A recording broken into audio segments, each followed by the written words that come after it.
I ask unanimous consent that the chair be authorized to declare a recess at any time during today's hearing. Without objection, so ordered. I also ask unanimous consent that members not on the subcommittee be permitted to sit with the subcommittee at today's hearing and ask questions. Without objection, so ordered. As a reminder, please keep your microphones muted unless speaking. Should I hear any inadvertent background noise, I will request that the members please mute their microphone. And to insert a document into the record, please have your staff email it to documentsti@mail.house.gov.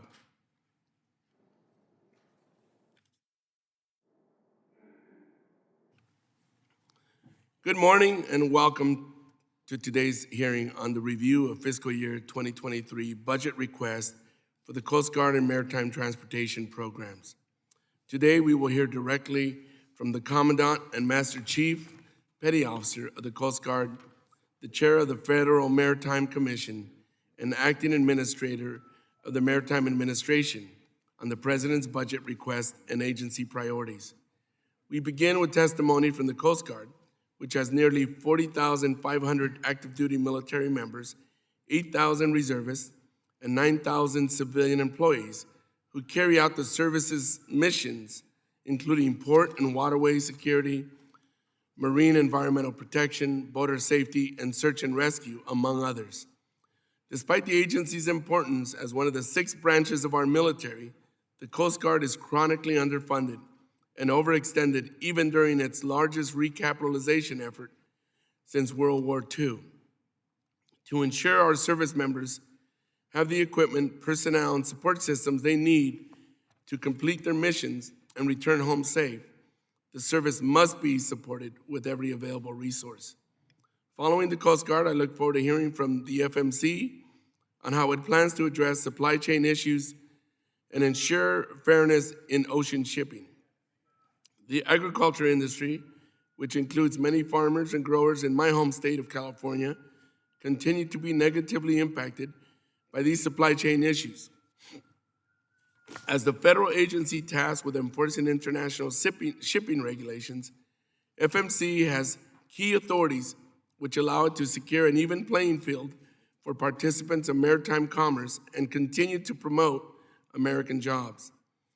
Last but not least, I look forward to Merit discussing its plans to revitalize the American maritime industry, from ports and infrastructure to our shrinking U.S. flag fleet, and the availability of merchant mariners.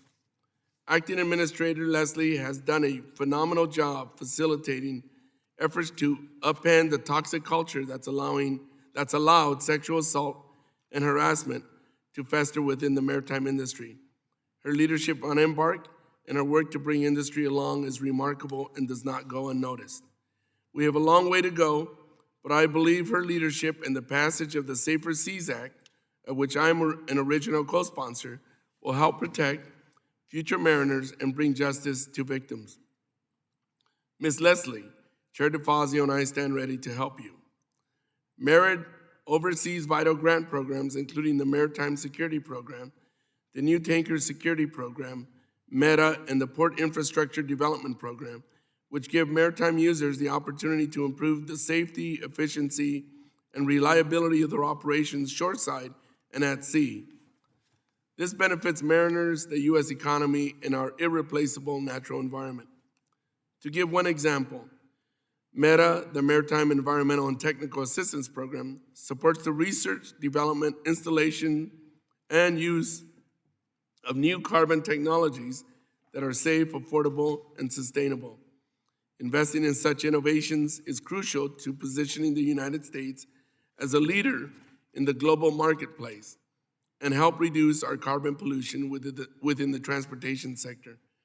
For Merit, I'm particularly interested in how the Port Infrastructure Development Program will support the Morro Bay Wind Energy Project offshore of my district. Building out the port infrastructure to receive and transmit this energy, as well as creating laydown space for shoreside wind turbine staging, is of critical importance and will take a significant investment. This project is especially timely for areas in my home district, such as San Luis Obispo County, who may need federal assistance to take full advantage of this budding energy industry. I will end my remarks here by thanking our witnesses and attendees for their participation. I want to especially thank Commandant Admiral Schultz, as he will be retiring from his position in June. Admiral Schultz has given his entire career in service to this country and has been knowledgeable and a genial leader for the Coast Guard in his work with us in Congress also for the past 4 years. I wish you a fulfilling next chapter of your life. I hope today's testimonies and the discussions that follow will call Congress's attention to priorities within America's vital maritime domain. Now I'd like to call on Subcommittee Ranking Member, Mr. Gibbs. Thank you, Mr. Chairman, and thank you to our witnesses for being here today. First, I want to congratulate Commandant Admiral Schultz as he completes his long service to the nation this next month. He has done much to repair the damage done to the services budget by the Budget Control Act and has begun what will be a long road to upgrading the Coast Guard's digital capabilities to those needed by the 21st century law enforcement, marine safety, and environmental stewardship service. I'm sure I speak for all my subcommittee colleagues in wishing you well as you leave the Coast Guard, in which you have served more than 40 years. Congratulations. Wish you all the best. While we do celebrate your service to the Coast Guard, I have to mention the issues the Guard must address in your absence. Since you appeared before the subcommittee last July, nothing seems to have happened with respect to completing the regulations implementing the recommendations of the Atlantic Coast Port Route Study. I look forward to hearing whether we are in any danger of seeing those regulations be made final in the near future, or will the Coast Guard continue to defer those to the Interior Department. I continue to believe the Coast Guard should take its role as the primary federal agency responsible for maritime navigation and safety seriously, rather than act as an adjunct permit reviewer for the Department of Interior. I was heartened to see in the FY23 increase in the request for the Coast Guard's operating and support account, but as always, I'm extremely disappointed in the perennial reduction in the procurement, construction, and improvement account. The account falls from an appropriate level of more than $2 billion in FY22 and a House passed authorized level of $3.4 billion in FY23 to a requested appropriation level of $1.6 billion for FY23. That level of funding will not even allow the Coast Guard to hold steady on the billions of dollars of shoreside construction and maintenance needs, prevent the service from falling further behind in its IT infrastructure, and allow progress in the service's far behind schedule cutter acquisition program. I urge the Commandant to assure his legacy by telling us that he supports the acquisition of the 12th National Security Cutter before that production line grows cold and the opportunity is lost. I will work to see that Congress steps in yet again to reverse the budget's request's harmful impact on the Coast Guard's acquisition budget and in turn protect the service's future mission capabilities. Like last year, I noticed no funds are requested for the new Great Lakes icebreaker. I will work with my Great Lakes colleagues to correct this oversight.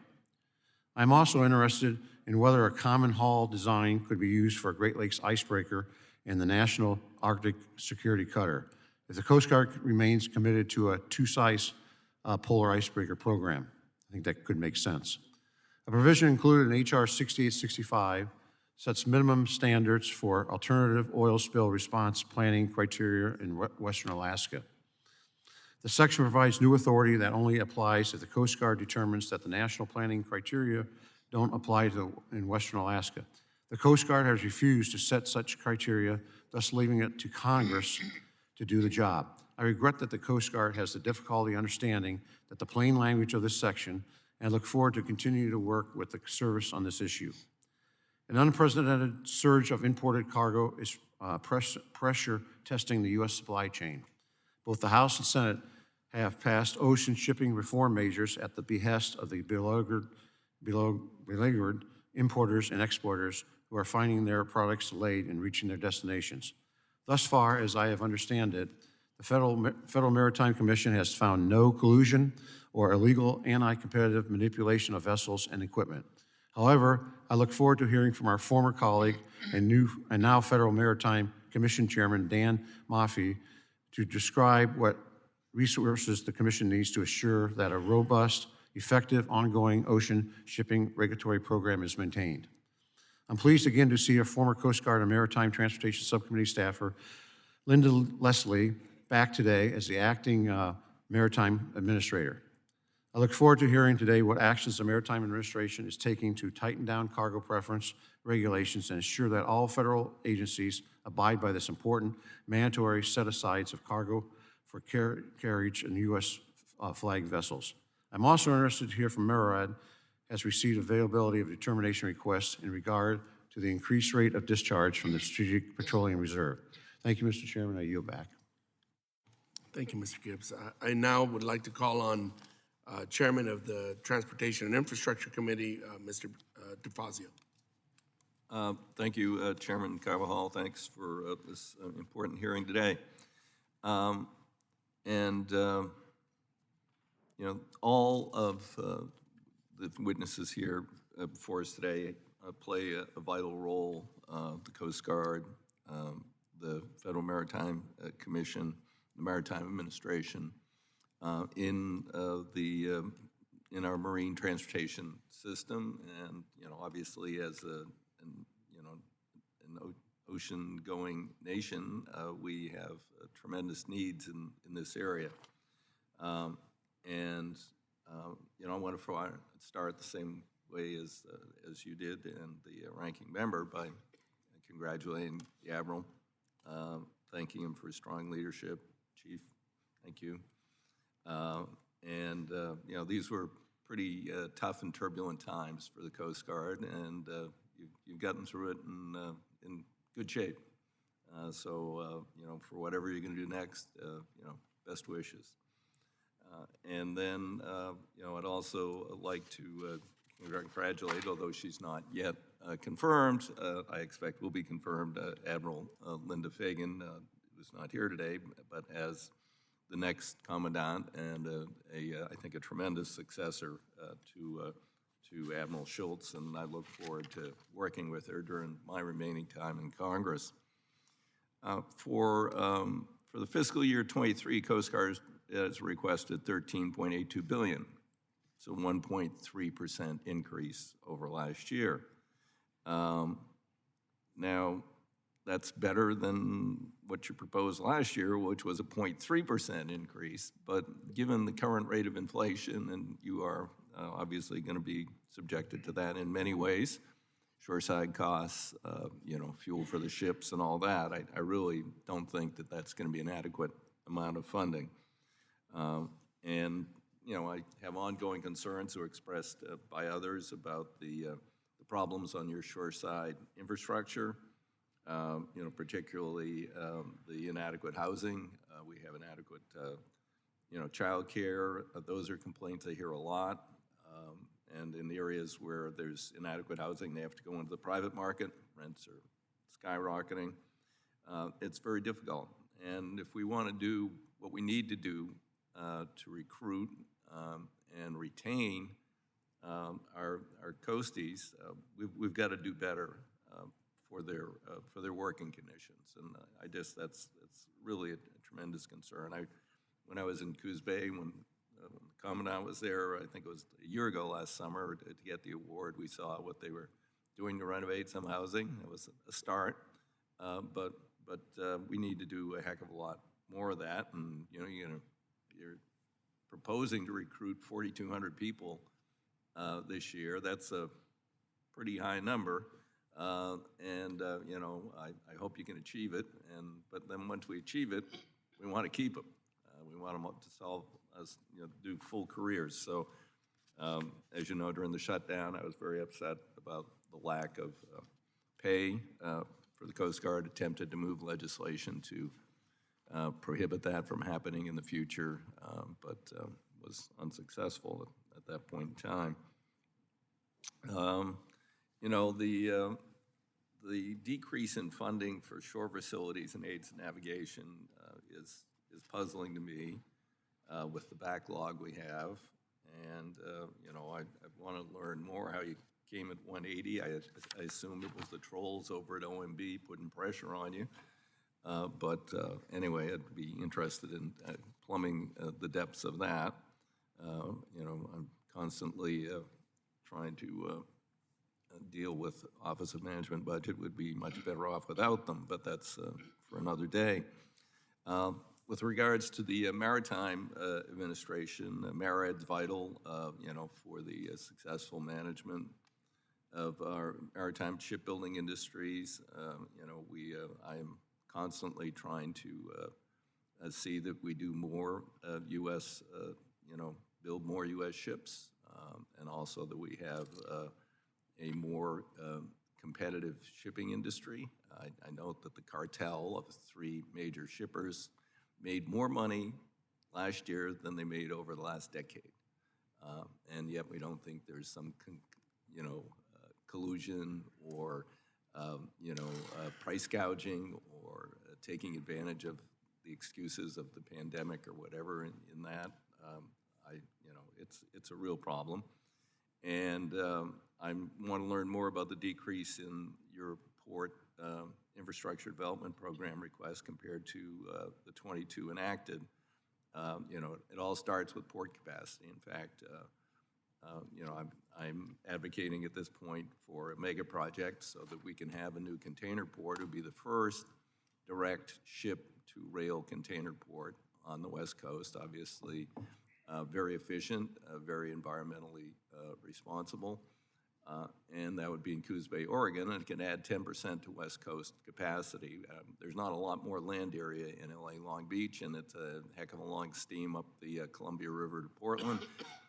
Coos Bay has a lot of advantages if the administration has the vision to move forward with that, and I'm hopeful they will. The President did mention it when he was in Portland last week. But I am pleased to see an increase in the operations training budget, and some of this goes to the Merchant Marine Academy, and we need, again, we need a lot of repairs for aged buildings and facilities and dorms and things there. And I'm also,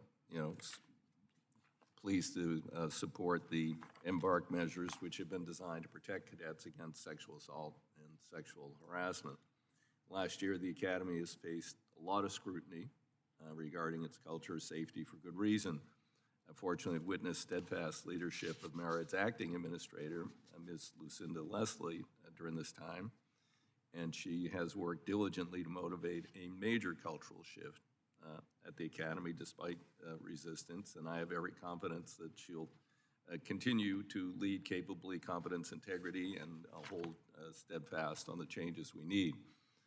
The Federal Maritime Commission, I'm pleased to see a 5.5% increase requested for overall funding, so we can begin, hopefully, as the ranking member mentioned, that we haven't found a collusion, but we know there is a collusion. We're dealing with shipping cartels.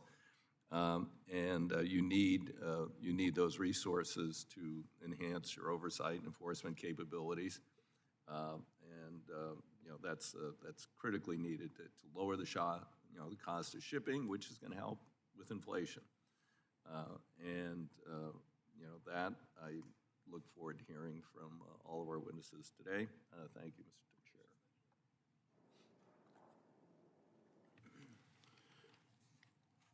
Thank you, Mr. DeFazio. I would now like to welcome the witnesses.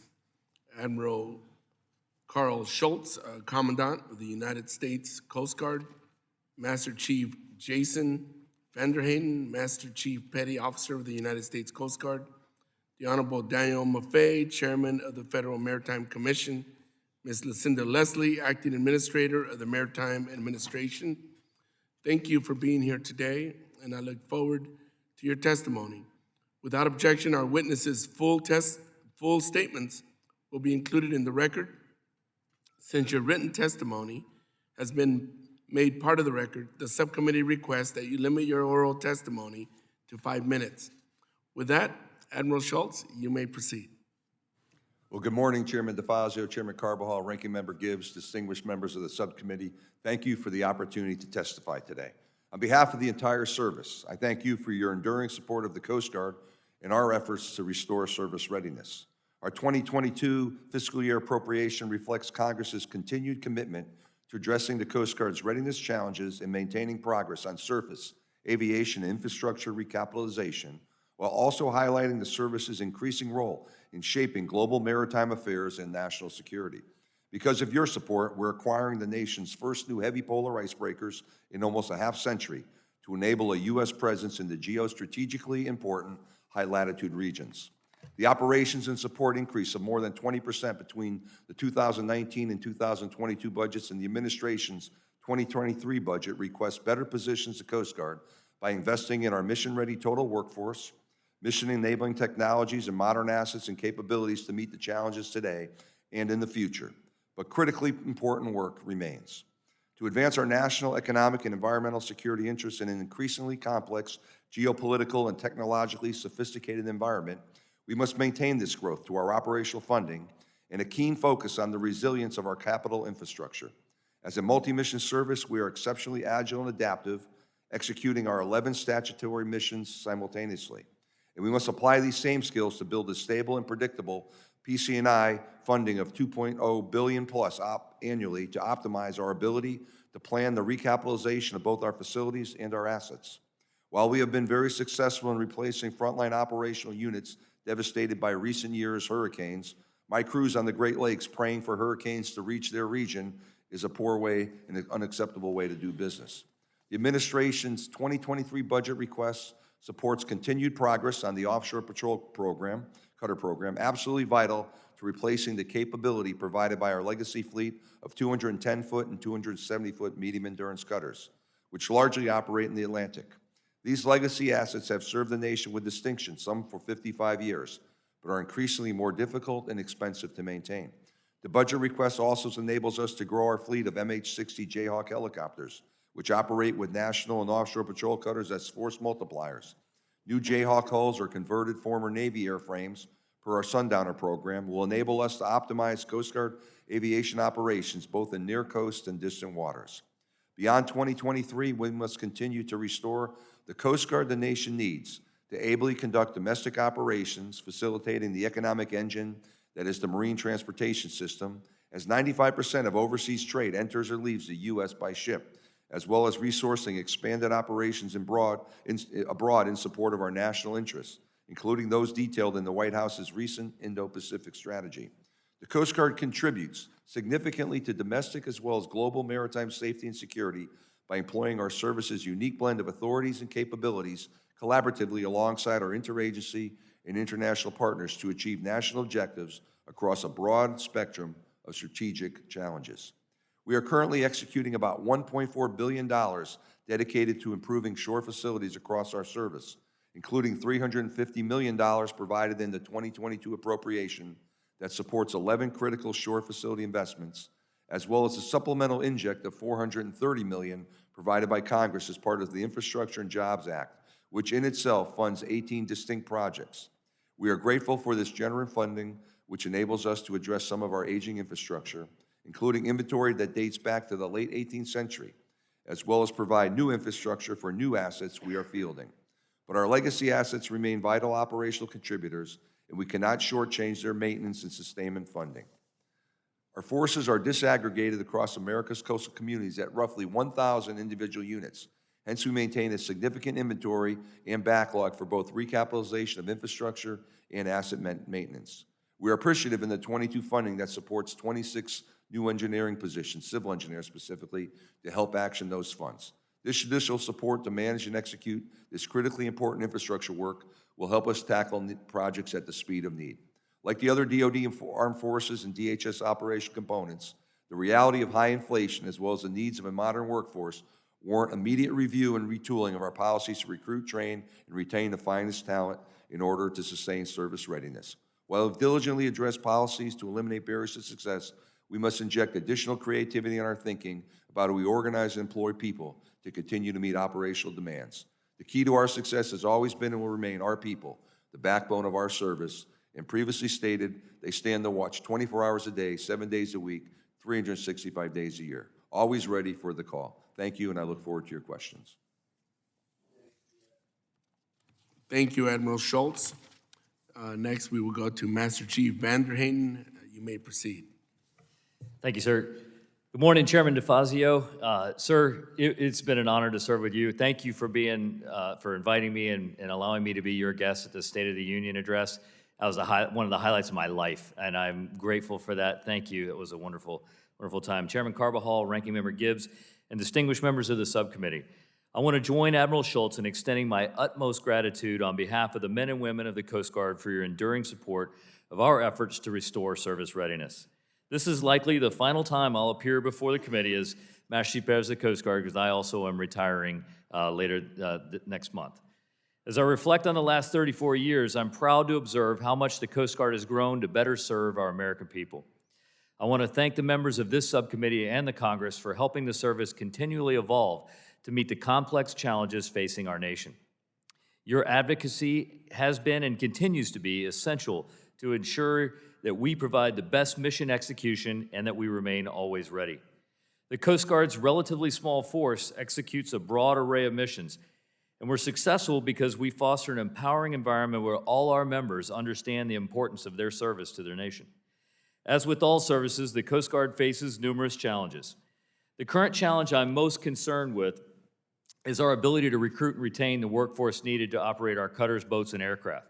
And a close second concern is the exponential increase in the cost of housing facing our Coast Guard families.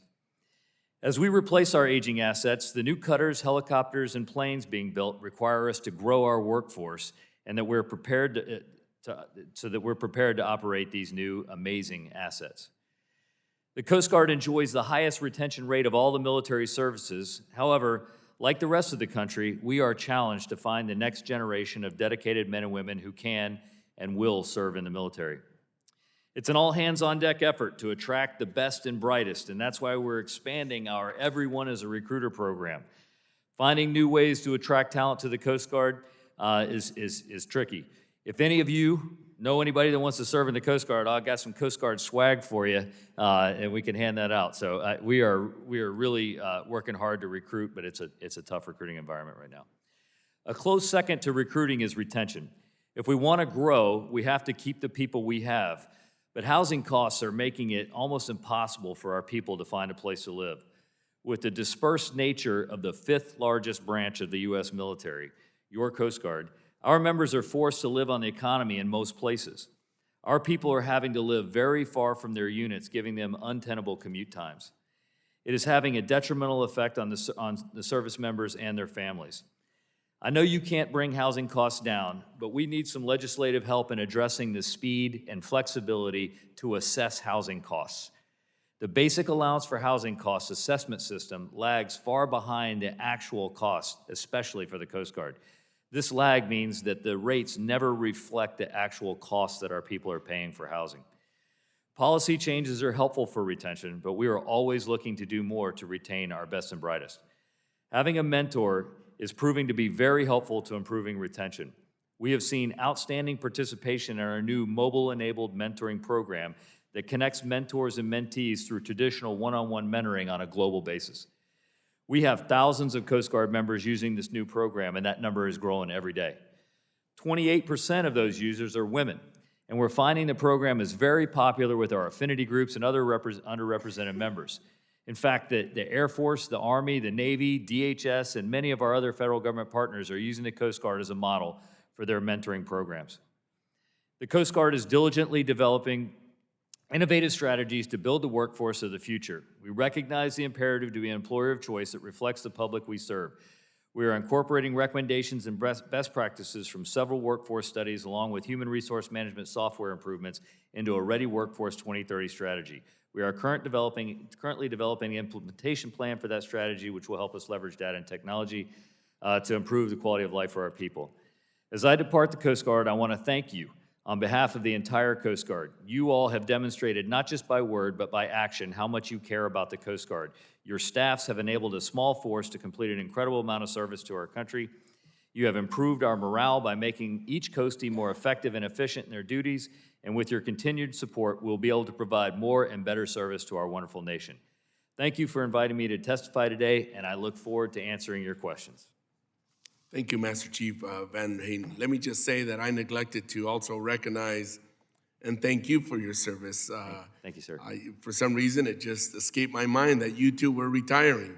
So congratulations. Thank you for your service and leadership over your career, but as well as these past 4 years working with the Commandant to make sure that you guys provide extraordinary leadership for the Coast Guard in our nation. Thank you so much. Thank you, sir. It's an honor.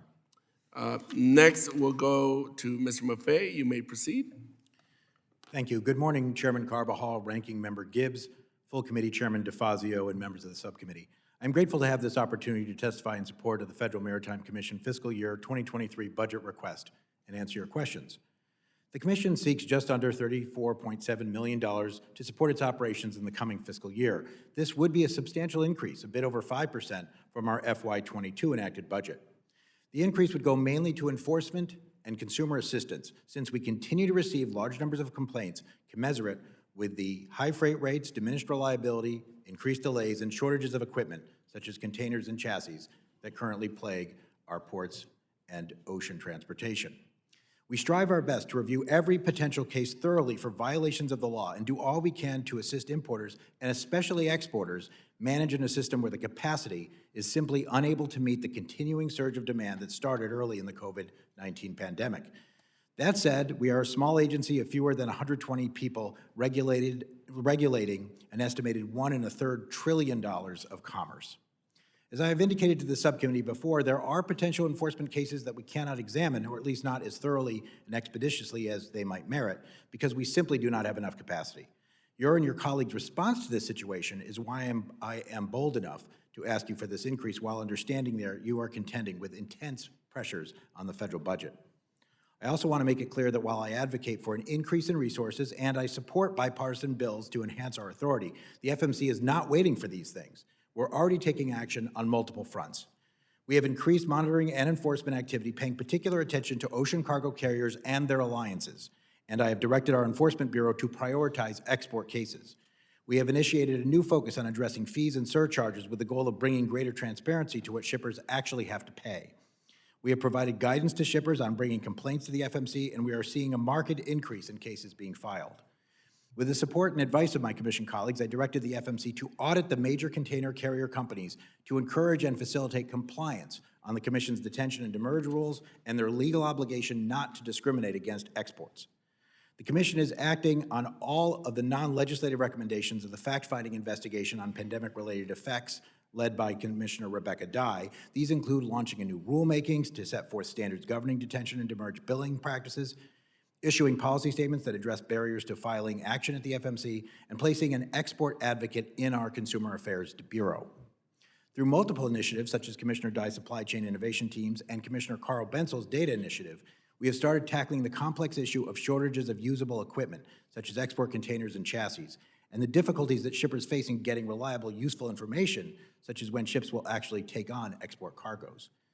These efforts are contributing to increased incentives on the container ship lines and terminal operators to work together with America's shippers to solve problems rather than cause them. I am gratified that some longtime critics of ours are saying that they have not seen so much positive activity at the FMC in years and perhaps ever. All of this said, the supply chain challenges are complex and interconnected. Cargo transportation in foreign nations, as well as the United States, as we have seen with the Shanghai issues in this past week, and at sea, at ports, and inland, has all come up short when it comes to satisfying the vast demand for ocean shipping. No single government agency is capable of addressing all these issues, so the FMC works across government, as well as with industry stakeholders, to find solutions to improve our nation's cargo transportation networks. In ocean shipping, however, the FMC is at the vanguard, and if legislation pending before Congress is enacted into law, as I hope it will be, our workload will further increase. This is the right time to invest in the ability of the Commission to hold accountable the industry we regulate and meet the needs of American shippers. Thank you. Thank you, Mr. Maffei. And next, Ms. Leslie, you may proceed. Good morning. Thank you, Chairman Carbajal, Ranking Member Gibbs, and of course, Chairman DeFazio, and members of the subcommittee. Thank you for the opportunity to appear. I also want to thank you for your support and leadership as we have worked to address the many challenges at the Merchant Marine Academy and to support culture change throughout the maritime industry. Your leadership support and that of your staffs has been absolutely essential to all of our efforts, and I just can't thank you enough.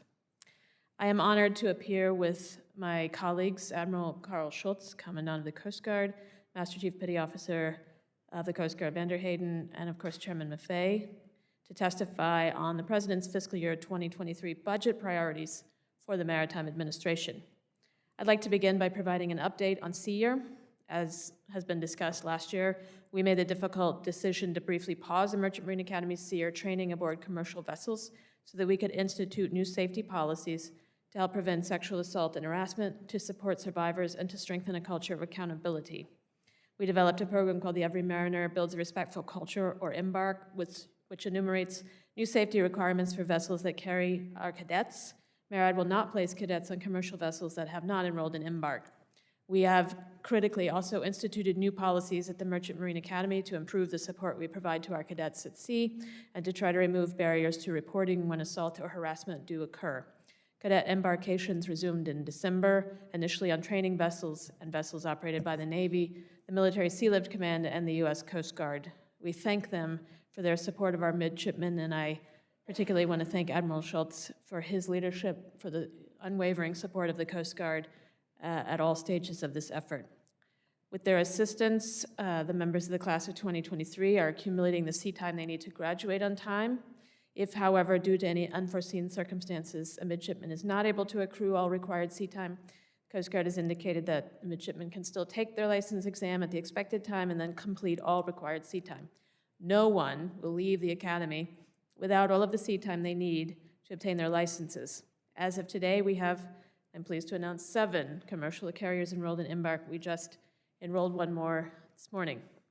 Through continuous review, we will work to identify areas where our policies fall short and improve them, and we will work to support urgently needed culture change across the maritime industry. We know we did not get everything right. We have put Embark in the Federal Register and encourage everyone who has comments to submit them.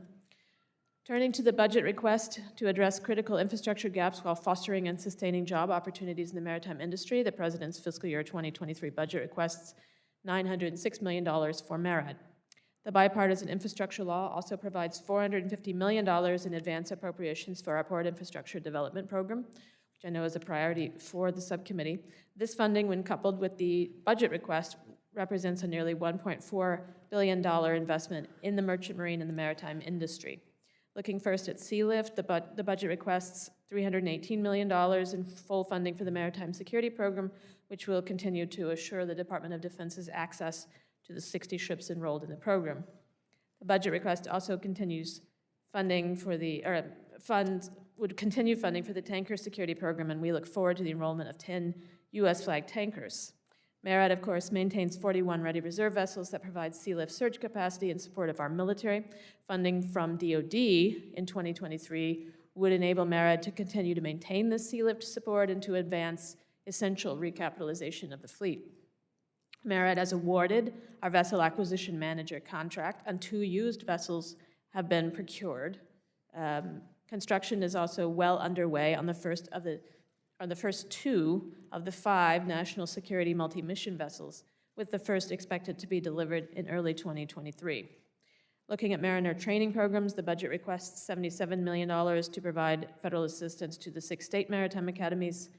For our grant programs, as I mentioned, the budget requests $230 million for the Port Infrastructure Development Program to fund grants that improve port infrastructure and facilities. This funding, which when combined with the $450 million provided in the bipartisan infrastructure law, would create a total proposed investment of $680 million. The budget requests $20 million for our small shipyard grant program and $10 million for the America's Marine Highway Program to support the increased movement of freight by water. To advance our essential decarbonization goals, the budget requests $10 million for the Maritime Environmental and Technical Assistance Program. And finally, the budget requests $99 million for the Merchant Marine Academy. Thank you for the opportunity to discuss the budget's request. I'm happy to answer any questions. Thank you, Ms. Leslie. We will now move on to member questions. Each member will be recognized for 5 minutes, and I will start by recognizing Chairman DeFazio. Thank you, Chairman Carball. And this would either be to the Commandant or as Chief. What percent of your budget is fuel costs? Do you have not an anticipated question, it's just sort of, I'm just sitting here thinking about it and what impact that's going to have on your operational capabilities. Yeah, Chairman, I'll be honest with you, unless the Master Chief knows the answer, I don't know the percent of our budget. I do know under the DLA, Defense Logistics Agency contract, we got about a 20% increase due to inflation that has recently been announced to us. So that's a fairly significant lift inside our budget. Okay. All right, that's good. But and I don't want to belabor it, but back to the short side infrastructure. Again, I'm puzzled by the president's budget, and I've, shall we say, raised with you and former commandants, your role in terms of the Coast Guard is always going to do with what they got. But sometimes it's just not enough, in my opinion. And we hear perhaps other services and other agencies squawk a little bit more about the inadequacies of their budget. And I just can't reconcile the reduction to 180 this year and don't see how you're going to begin to catch up with your backlog with those numbers. Either of you want to address that, or you just want to let that drop? Chairman, I would say this. I think when you look into our Coast Guard budget across the top line and you do a year-by-year comparison, I think there's different pieces. From the 2011 Budget Control Act, 2013 sequestration, the subsequent 8 years, we lost 10% of operations and support purchasing power. That was very deleterious to the readiness of the Coast Guard. In recent budget cycles, 19, 20, 21, 22, we've actually seen a 20% increase in O&S. And that's been very helpful, and we're very appreciative of that. The 1.65, 1.6 that Ranking Member Gibbs mentioned, and the PC&I budget. PC&I budget, I overtly stated, we'd like to see 2.0 plus on an annual basis for predictable, stable PC&I funding. That would put us on the most healthy trajectory course. There's large variations. If you have a large lift of a capital asset, say Polar Security Cutter in 1 year, that can move that, a $500 million pretty easily. But I would tell you, sir, from a budgetary standpoint, we have started to turn a corner, and we're very appreciative of the Congress, both chambers, both sides of the aisle embracing, that the nation needs a more ready Coast Guard. On infrastructure, sir, I would tell you right now, we're executing about $1.4 billion. We have never done that before. 22, I mentioned 26 extra civil engineers to help us get after that work. If we can sustain the momentum that we're starting to build in recent years, I think we puts us on a good trajectory. But I'm leaving, operational cutter days on the table, operational aviation days. There's a lot of money in the budgets in the last couple of years for spare parts. I think we've sort of got the issue on the table. When we roll in IIJA, Infrastructure Investment Jobs Act, we roll in the monies in the 22 budget. It's almost $800 million to get after infrastructure. We're building the first child care centers that we have in 10 years. The IIJA has 5 new child care centers, plus upgrades to the unit in Cape Cod. We also have new MASI, major acquisition shore infrastructure, that's going to build child care in Seattle and Charleston. We've got our first new aviation unit out in California, Point Magoo, that's under construction, sir. So I think the story is bettering. There's a long history and things we drag with us, but if we can maintain the momentum we've started to build, sir, I think we can get after this. Okay, thank you. Acting Administrator Leslie, I just want to, again, congratulate you on your work on the Embark program. Everybody does, every mariner does deserve respect, but I noticed that, some shipping companies have acted pretty quickly, others haven't. I'm looking at my Safer Seas Act as a necessary adjunct. What other steps would you recommend so that we can get more full compliance? Thank you for the question, and thank you also for your leadership. We continue to have dialogue with the carriers. Appreciate Chairman Carbajal, also Congressman Suozzi, who's helped convene the carriers. I believe that they're making the changes they need to make to enroll, and appreciate those who have enrolled. obviously, we want every carrier to enroll. Appreciate also all of the resources that you're bringing to bear. I work on the legislation, the Safer Seas. This is a long-term process, and I think what's essential is that we not only implement the initiatives we have underway, but that we look to make sure that everyone is part of this process, that everyone understands the expectation that every maritime workplace must be a place where every person is safe, where they have the opportunity to advance on the basis of their competency and skills. That's what we're aiming for. Within MARAD, we will also be continuing to strengthen our work.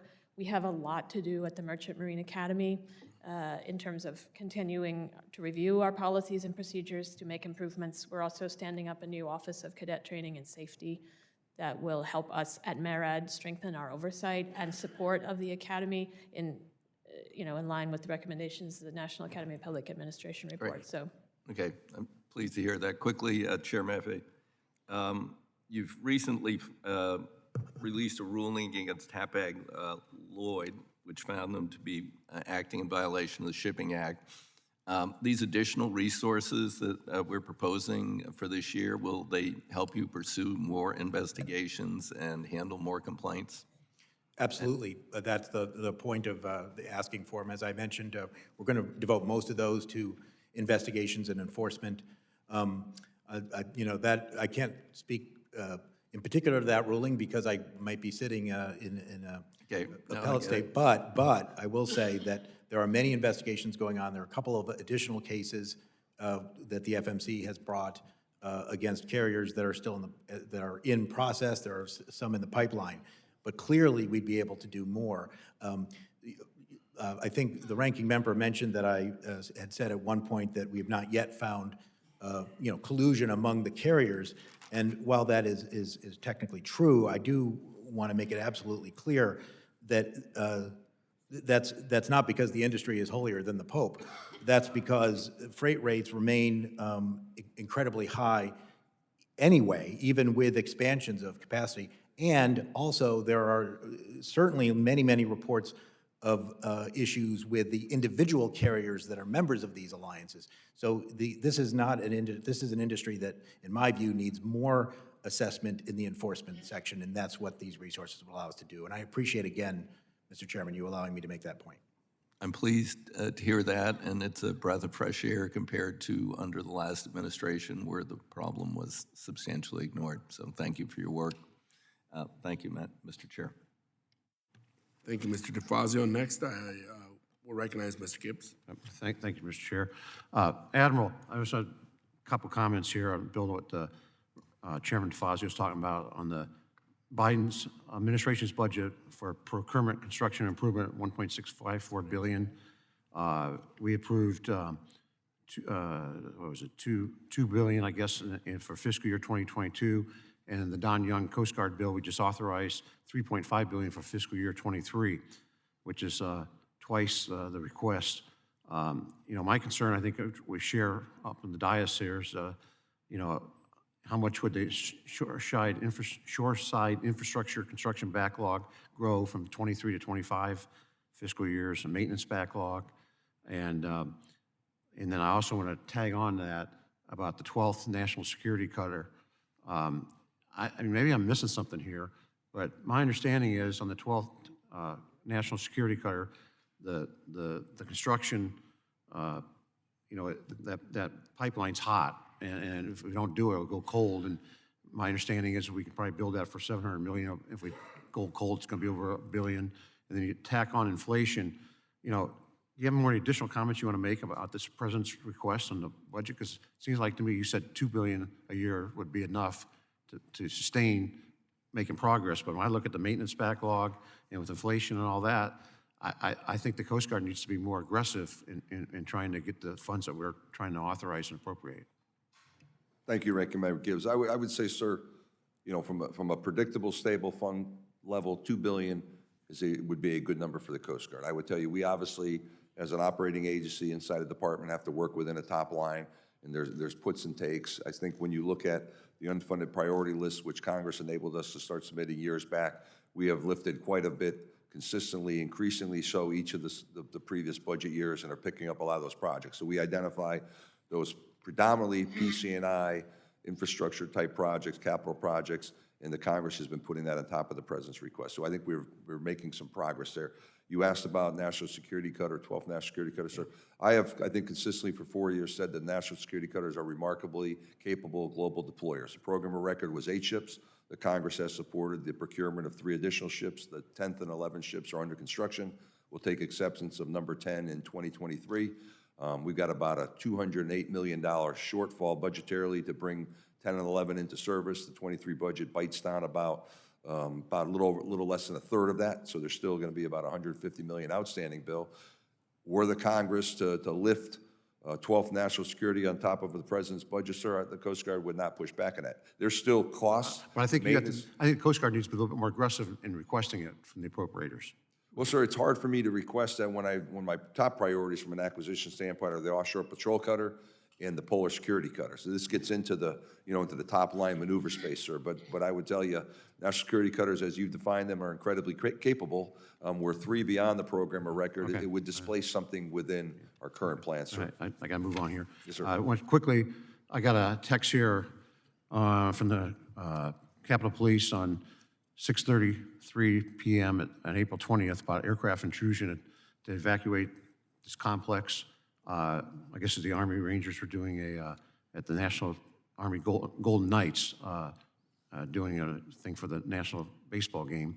My question is, what happened here? Did we have a communications breakdown? Why didn't the Capitol Police know about it? Because anything in this zone in this area is under the Coast Guard, because I've ridden in the Coast Guard choppers, and that.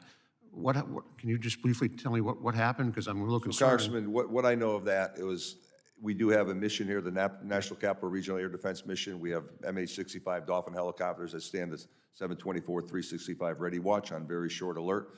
My understanding was the Golden Knights did not notify the FAA. The operation occurred. It created some excitement once they figured out what was going on. So why the notification did not occur, sir, I do not know on that. But we do have that presence here, a little bit different than what we generally train for. I just raised it because communications is, as you know, is It's very grease that important. makes the wheels turn, sir. Yeah, and obviously there was a communication breakdown there. Unfortunately, it wasn't a national security issue, but I think the notification, if I understand it, should have probably went to FAA because it involved Capital Region airspace, sir. But we were not time notified. runs out too much here. I want to help me understand. We had the Coast Guard Atlantic Coast Port Access Route Study Congress required in 2016. We've been waiting on the Coast Guard to do their complete the rulemaking process. Recommended to set aside navigation for the Atlantic Coast, the study, and now we tackle that, touch on top of that. We have the Department of Interior intends to leasing areas in the Gulf of Mexico wind energy project in the near future. We also have the Arctic and the West Coast route access studies. It doesn't seem, maybe I'm wrong, but it doesn't seem to me that this has been a top priority for the Coast Guard to develop these lanes, for shipping lanes with the wind projects, kind of deferring or by defuncting to the Department of Interior. Can you explain what's going on here? Congressman, I would tell you, we take our waterway safety management security roles very seriously, sir. The ACPARS, Atlantic Coastal Waterways Port Access Route Study that you're talking about, we will issue the final rule this calendar year. That we will issue it this calendar. It has been longer than anyone desires. That's fair criticism. I own that. But we are working with BOEM, the Bureau of Ocean Energy Management. We're working with other federal stakeholders. We have worked on the spacing of wind. We currently have, I think, 8 towers off of Rhode Island. There's 2 off Virginia Beach. There's permitting for up to 1,700. There are multiple captain of the port zones and regions here. But the frustration is fair, the criticism. But we will have a final rule this calendar. Gulf of Mexico, what's the status on that? Gulf of Mexico, sir, it's work in progress again, but we understand the urgency. But I assure you that we are not ceding ground on our safety responsibilities established by law. I'm just encouraging to make sure the Coast Guard isn't exceeding ground, because I think that's a We are very not. important role. That is not our intention. I'll yield back at this time, thanks. Thank you, Mr. Gibbs. I will now recognize myself. Ms. Leslie, 2 weeks ago, I was made aware of a report conducted by SUNY Maritime, which was completed in January. Among other things, the report discussed deficiencies associated with diversity, sexual assault, and sexual harassment. While every institution should be looking inward on this issue, the circumstances surrounding this report are troubling. In its publicly released versions, SUNY Maritime redacted seemingly important portions of the report associated with sexual harassment, sexual assault, and racial harassment that certainly went beyond shielding names for privacy. The Academy even refuses to share the unredacted version with me as well. The report states that the committee has found that across the board, there are issues regarding how racial and sexual harassment or claims of sexual assault are handled. I can only imagine what's in the redacted portions. The SMAs received $1.6 billion from 2018 to 2022, and it is my understanding that they are asking for significant help in recapitalizing some of their short-side infrastructure. Ms. Leslie, is it appropriate that they operate outside the reach of any meaningful federal government oversight while still continuing to receive federal funds? Thank you for the question. I'll give you a multi-part answer. Obviously, there are, for example, Title IX and other federal requirements that apply. And we are also looking at our policies and procedures, including opportunities to strengthen Title VI oversight. That said, I think that there are many novel issues that are being raised, particularly of concern to me is, for example, custodial arrangements for the NSMV, which are meant to be dual-purposed. There are novel questions that are not necessarily anticipated in statute. Our regs are, to the extent that we have them, are outdated. And there are also limits to our resources, and as I mentioned, as you know, we have a tremendous amount of work to do at the Merchant Marine Academy. That said, our North Star is safety, creating safety for everyone at sea. As we look at our policies and procedures, as we look at these opportunities, I would like to continue the dialogue with you, with your staff, obviously with Congress, to ensure that we're meeting Congress's expectations, and certainly, as we discuss these issues that are not necessarily anticipated in statute. Thank you, and I would be interested in knowing what legislative solutions might exist as well. So, Admiral Schultz, in March's field hearing on small passenger vessel safety, we discussed the severe shortage of maritime safety inspectors. The Coast Guard itself estimates it has only 2/3 of the inspectors it needs to conduct timely vessel inspections. Can you please explain what impact the President's requested increase of 38 FTEs and $11.2 million, or 3.8%, would have on the current staffing shortfall? Chairman, thanks for the question, sir. So the proposed budget has 11 plus million, 73 FTPs at my count. Those are marine inspectors, investigators, environmental specialists. They build on previous budget cycles numbers. I think that rolls up to be a couple hundred additional marine inspectors. We've rolling out and implementing now the Marine Inspector Performance Support Architecture in a modern, recognized learning environment. So we are very much focused on the increasing technological sophistication of the maritime domain. I put out a strategy, the Maritime Commerce strategy, back in the early part of my tenure in 2018, that fall, and we are actioning that. We need to build the workforce with the expertise to deal with the increasingly complex, technologically sophisticated landscape. And so this is another investment towards that ends. Thank you. Ms. Leslie, in 2021, the United Nations issued a declaration on zero emissions shipping by 2050. The International Maritime Organization, of which the United States is a member, similarly issued an ambitious greenhouse gas reduction strategy. What role do you foresee merit programs such as Meta playing in making the United States a global leader in maritime decarbonization? Thank you for the question. Obviously, it's a very important program. The President's budget for 2023 requests $10 million for the program, which would be an increase over the 2022 enacted level, and that would be consistent with the administration's priorities to support decarbonization, the development of alternative fuels and future energy technologies to improve energy efficiency improvements. We think we have a unique opportunity with our domestic fleet to pioneer these new technologies and emission reduction efforts, which can serve as a proof of concept for the ocean-going fleet. So very excited about this program and about the President's support in his request. Thank you. Now I will recognize Representative Garrett Graves. Thank you, Mr. Chairman, and I want to thank both of you for your service, and hope you'll get some great fishing in during retirement. Coming on, I wanted to ask you, as part of the Young Coast Guard Authorization Act, Congressman Garamendi and I offered an amendment on manning, and we added Section 518 to the bill that effectively treats foreign vessels operating in the offshore, working on energy-type projects the same way as domestic vessels would be treated.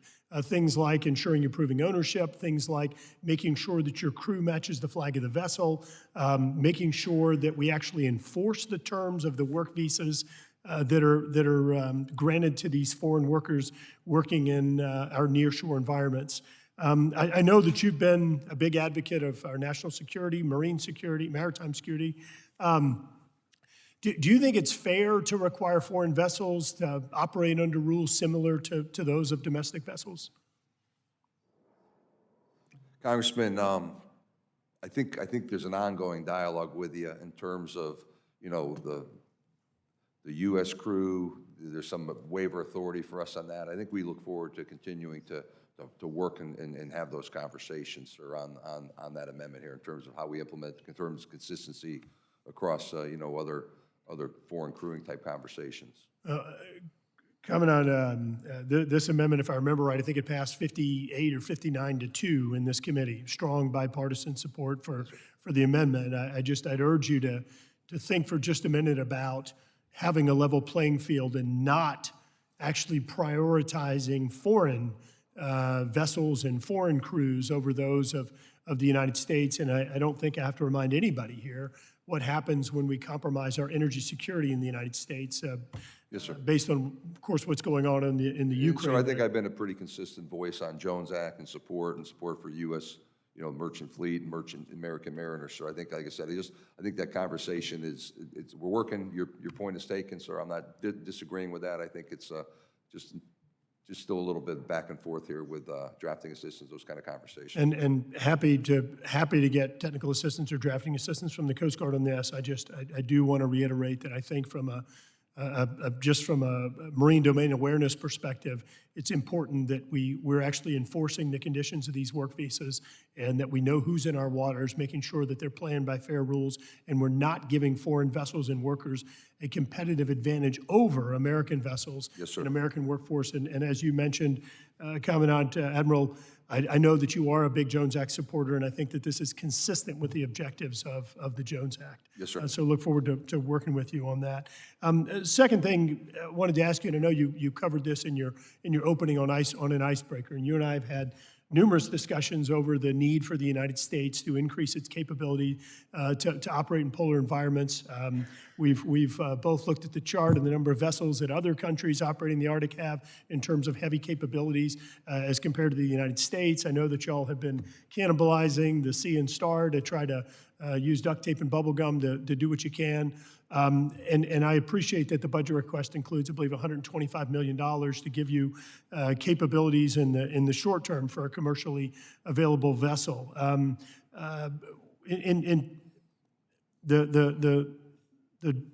think it requires a purchase to give you operational capabilities, but I wanted to ask you if you thought that a leasing capability or a leasing option would make sense for the Coast Guard in terms of more quickly trying to achieve that capability operating in polar environments. Yeah, Congressman, we've had some interesting conversations over the previous administration, the current administration. The conversations with my predecessors was leasing in lieu of of procuring the Polish security cutters, heavy breakers we need.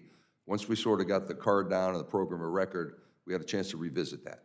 I believe, after pretty diligent homework and study on this, that a procurement option, because we're going to need, I've talked about 631, a minimum of 6 breakers, 3 are heavy, 3 beyond that. I think that conversation's really evolved with some additional, that based on the high latitude study. We probably need 4 to 6 heavy breakers and 3 to 5 medium breakers, what we're going to call Arctic security cutters. This commercial available option could feed that for the good part of, the next 25 years. So the ability to go out with $125 million, another $25 million made available in the 23 budget for crewing and operating that, I think we could bring that ship, once we work through, we need a little help on how we, some legislative help on how we actually go execute that. But sir, I think that brings in a ship, so it's a bridging strategy. Polar security cutter contract date is May 25. Obviously, we haven't started cutting steel on that. This allows us to build a fleet of icebreaker sailors, allows us to gap between that ship, that new Polar security, about 27 before it's operational, and it helps us define the requirements for those medium breakers on the road, sir. And Kevin, I'm out of time, but I got just want to you. make sure, including a leasing strategy. So I think the leasing, just as we did the cost analysis, it would cost us more to lease that vessel for some specified period of time than to procure that and have it in the inventory as one of these Arctic security cutters henceforth. I'd love to be able to continue that conversation with you. Thank you, Mr. Chairman. Thank you. Thank you, Mr. Graves. Next, we'll go to Representative Larson. Thank you, Mr. Chair. Administrator Leslie, on the tanker security program, that's a program that's under the jurisdiction of Armed Services, but MARAD implements it. Is that correct? That is correct. Yeah. Could you discuss how the TSP, tanker security program, how you're thinking about it with regards to the announced closure of the Red Hill facility in Hawaii, where the Defense Department has said we're going to distribute fuel distribution throughout the Indo-Pacific. Have you guys thought through that, what that vision looks like?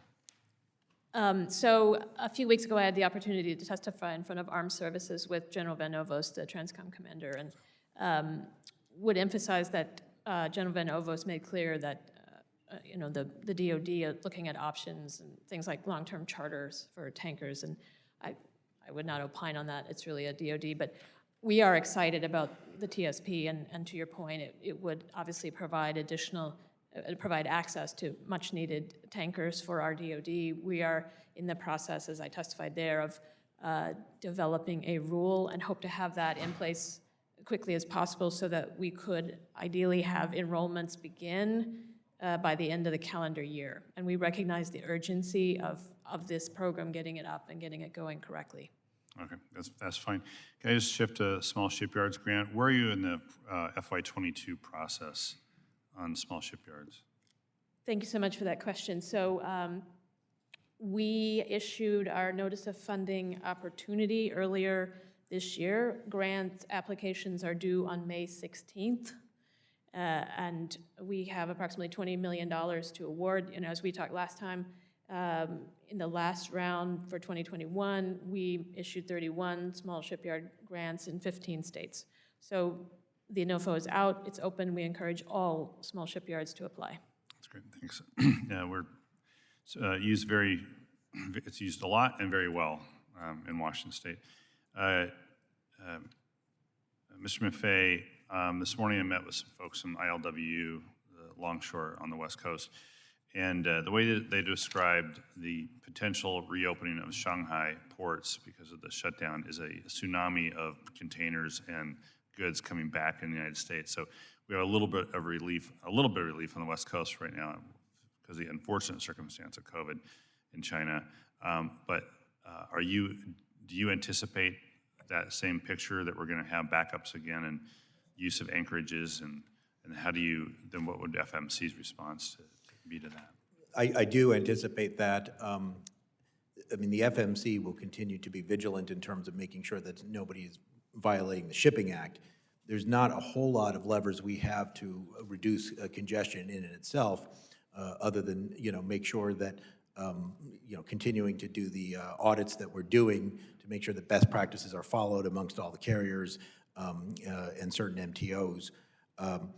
We have been meeting with the Wikamatoa, the organization of MTOs that manages Pier Pass to help facilitate coming up with additional ideas to help with congestion. But congestion is the biggest challenge, particularly that exporters face. So the irony is we're going to get this wave of imports, and it's going to end up hurting exports, and that is of extreme concern.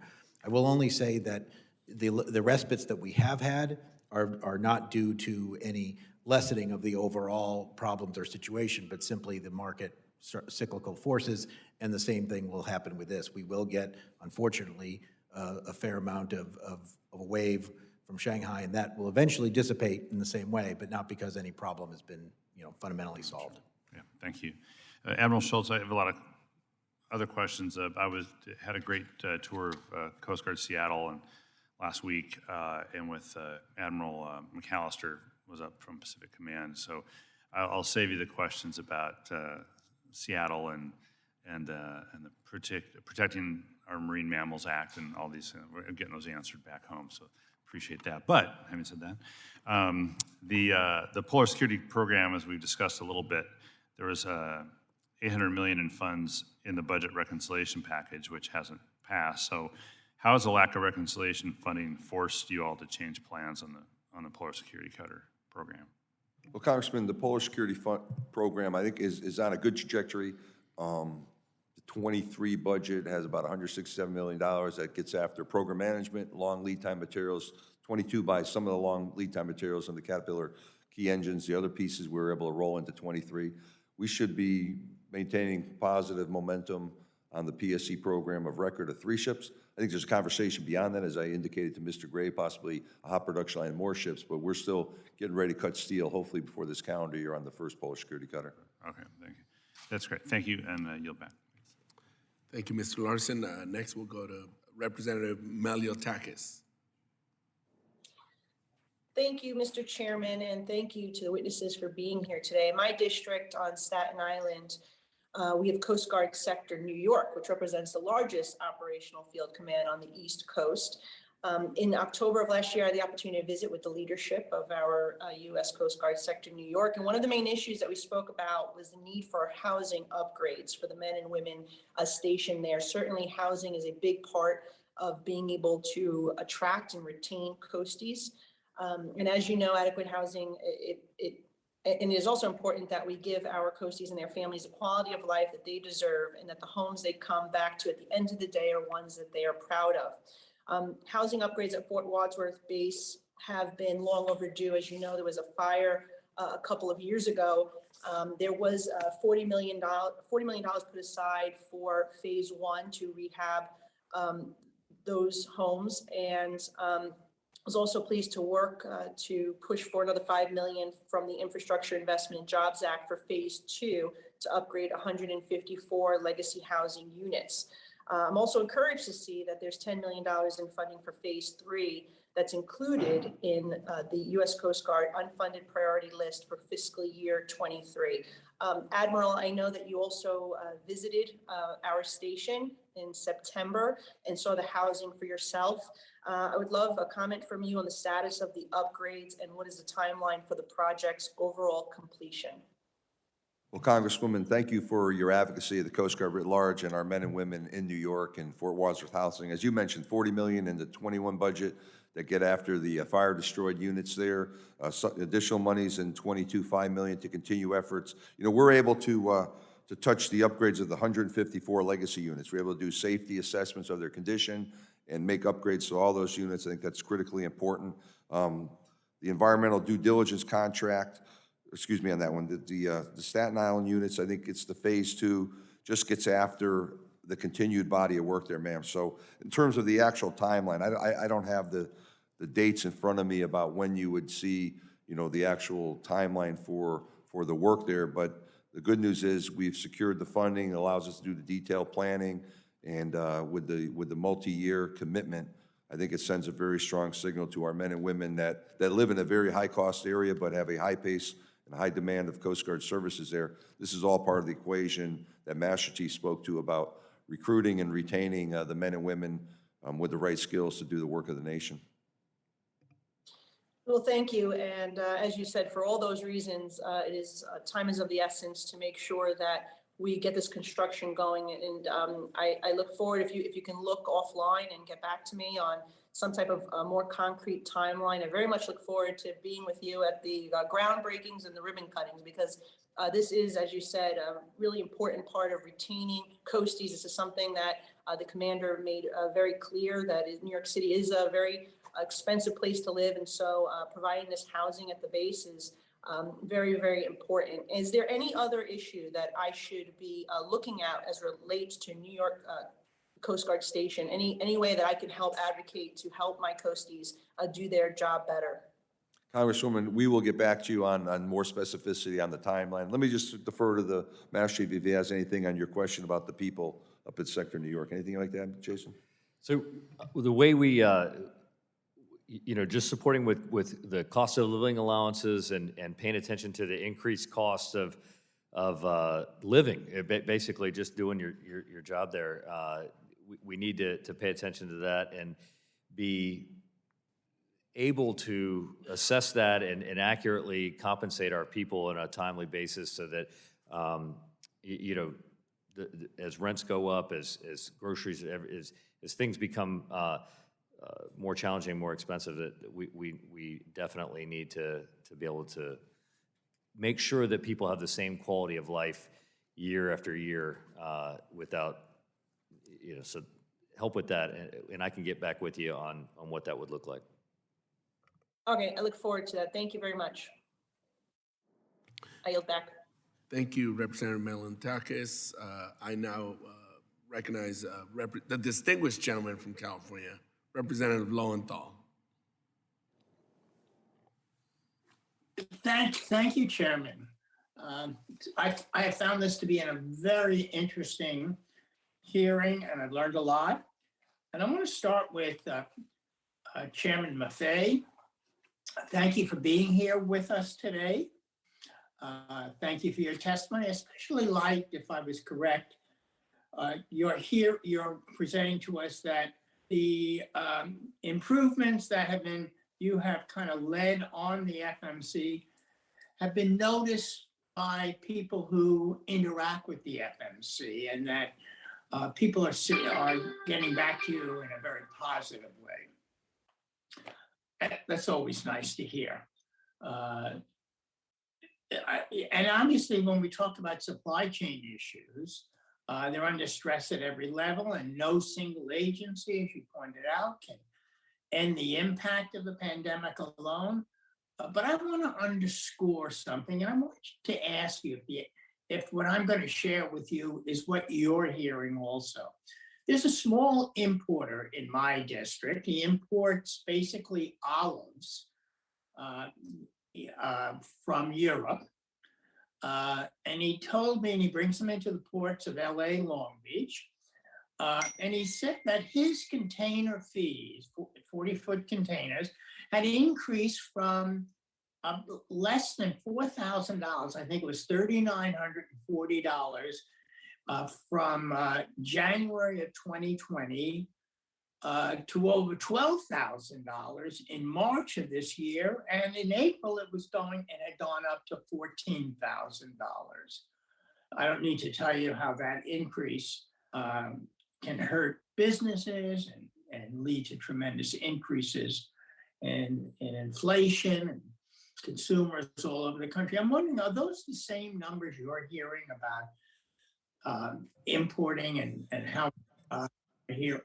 That's one question. The second question is, you've provided an important update on the FMC's activities to make sure that people are playing by the rules, and I appreciate all your work.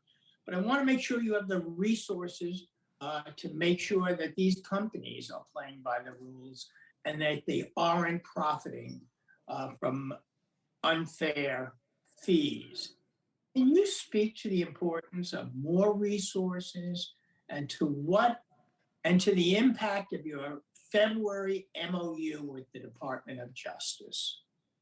Thank you for the questions, Mr. Lowenthal. I will try to answer them as expeditiously as I can. There is not one price for ocean transportation. There are spot rates, contract rates, tariff rates. That said, though, what you're saying does ring true, and the unfortunate thing is that a size of a shipper does make a huge difference because of their market power. If you are a big box importer, one of those big stores or online companies that we all know so well, you can guarantee hundreds, thousands of containers sometimes to get a much lower rate. So their rates have gone up, those big cargo importers, but nowhere near as much as the medium-sized and small shipper because of the differing degrees of market power. So unfortunately, your small importer is probably paying that much more. It's not an aberration at all. What we've tried to do at the FMC is, even though we're not allowed to regulate the rate itself, we're trying to make sure that there's no additional fees that are hidden someplace, like a congestion surcharge. We're trying to make sure that your constituent is not being charged unfair detention and demurrage, which they cannot control. And that's what we've focused our efforts at under our current authority. In terms of other things that we're doing, first of all, I appreciate that we are getting some compliments, but that doesn't mean we're anywhere near doing as much as we need to do. We are clearly ramping up as quickly as we can given the situation.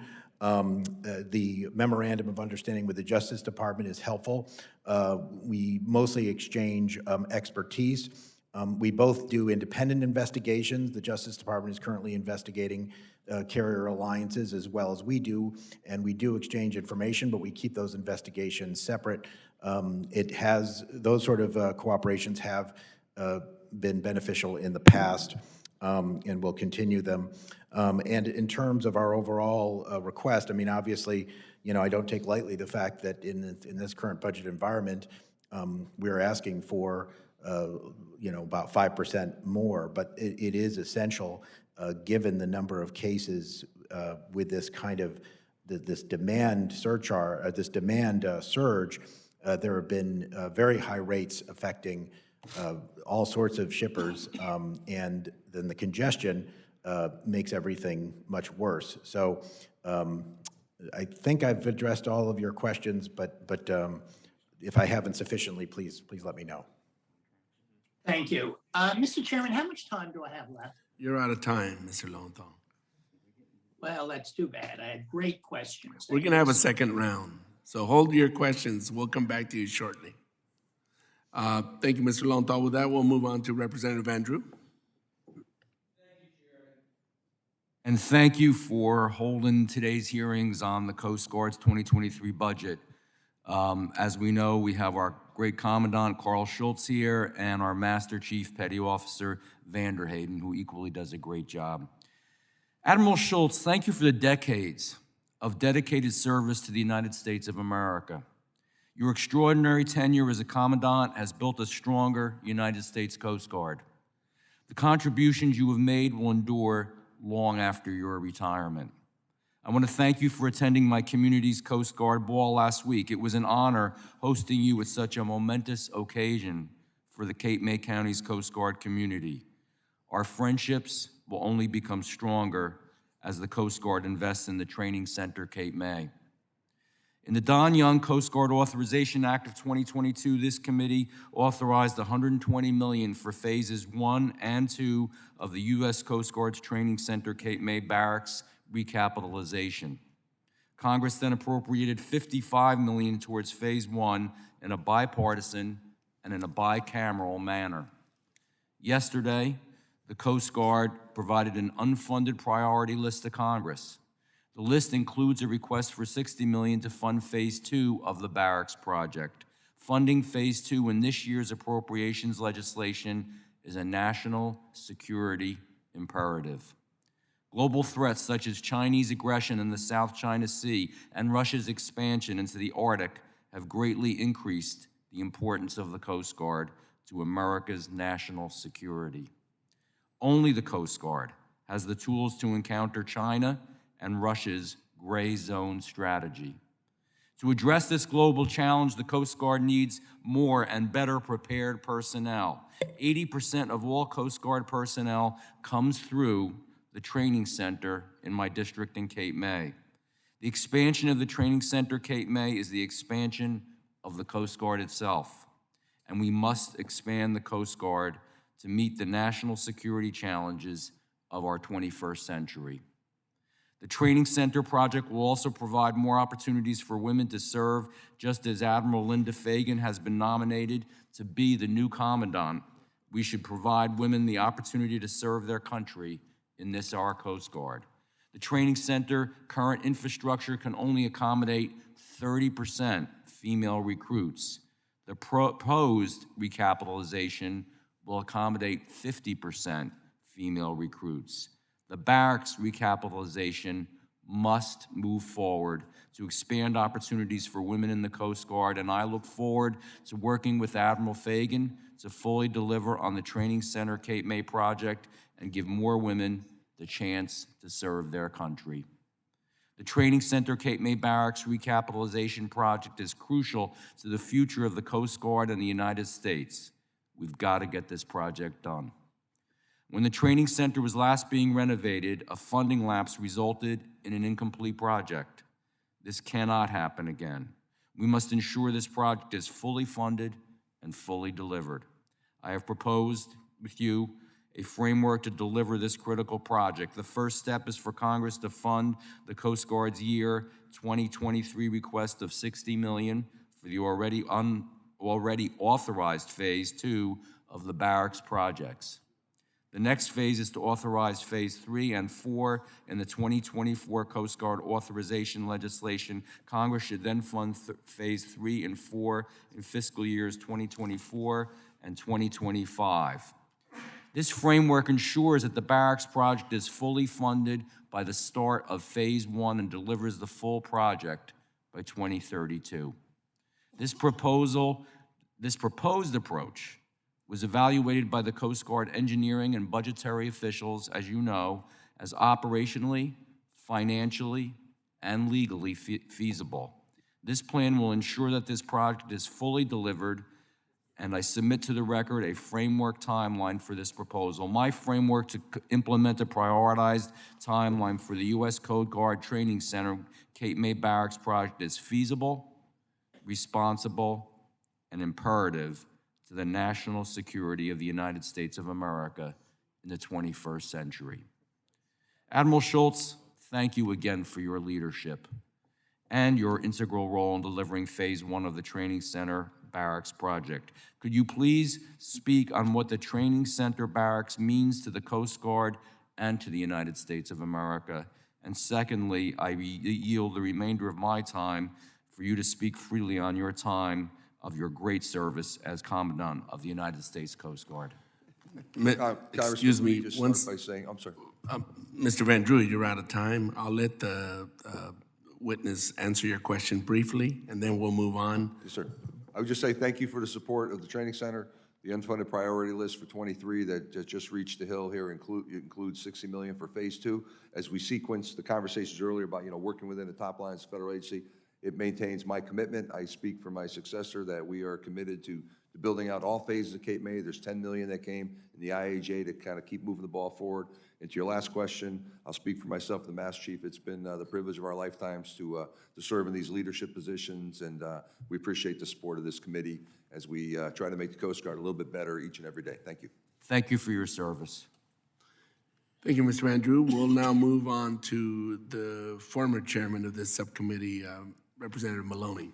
The highlight of my career, Mr. Chairman, and it's great to see the tradition of excellent leadership of this subcommittee maintained and expanded upon by your own distinguished leadership. I'm tempted to yield more time to expand on your great leadership, Admiral Schultz, but I actually do have a question for you. It's great to see you again, sir. It's great to see you, Master Chief. It's been terrific working with you all.